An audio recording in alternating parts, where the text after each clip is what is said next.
આકાશવાણીના ભુજ કેન્દ્ર પરથી હવે સાંભળીએ પ્રાસંગિક. આજનો વિષય છે ગુરુ પૂર્ણિમા.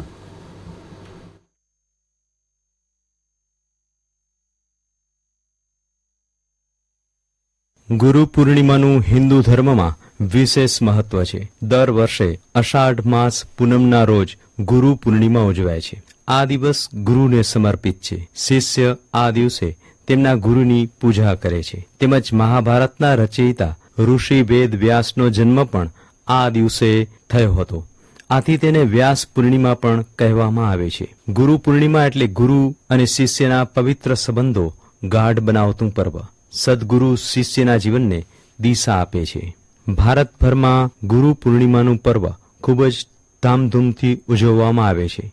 પ્રાચીન કાળમાં વિદ્યાર્થી ગુરુના આશ્રમમાં નિઃશુલ્ક શિક્ષા ગ્રહણ કરતો હતો. આથી આ દિવસે શ્રદ્ધા અને કૃતજ્ઞતાના ભાવથી પ્રેરિત થઈને તે પોતાના ગુરુનું પૂજન કરીને પોતાની શક્તિ સામર્થ્ય અનુસાર દક્ષિણા આપીને કૃતકૃત્ય થતો હતો. આજે પણ તેનું મહત્વ ઓછું થયું નથી. પારંપરિક રીતે શિક્ષા આપનાર વિદ્યાલયોમાં સંગીત અને કલાના વિદ્યાર્થીઓમાં આજે પણ આ દિવસને ગુરુને સન્માનિત કરવાનો હોય છે. ગુરુ પૂર્ણિમાના દિવસે લાખો શ્રદ્ધાળુઓ હરિદ્વારના ગંગા નદીમાં સ્નાન કરીને પાવન થાય છે, પૂજા અર્ચન કરે છે અને ગરીબોને દાન પુણ્ય કરે છે. આજે કચ્છમાં ગુરુ પૂનમની ઉમંગે ઉજવણી કરાશે.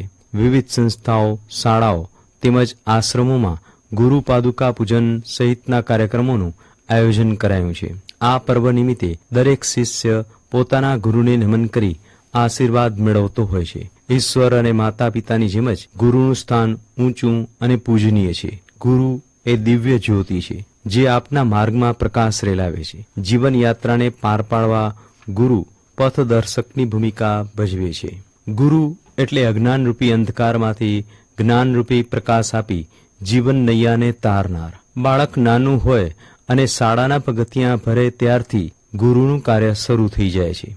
જીવનની દરેક પળે ગુરુની જરૂરિયાત વર્તાય છે અને દરેક પળને સુશોભિત કરનાર આ મહાન આત્માને યાદ કરવાનો અવસર એટલે ગુરુ પૂર્ણિમા. ગુરુ હમણાં જ આપ સાંભળી રહ્યા હતા પ્રાસંગિક. આજનો વિષય હતો ગુરુ પૂર્ણિમા. સંપાદન અને પઠન કર્યું વીર રાણાએ. પ્રસારણ આકાશવાણીના ભુજ કેન્દ્ર પરથી કરવામાં આવ્યું.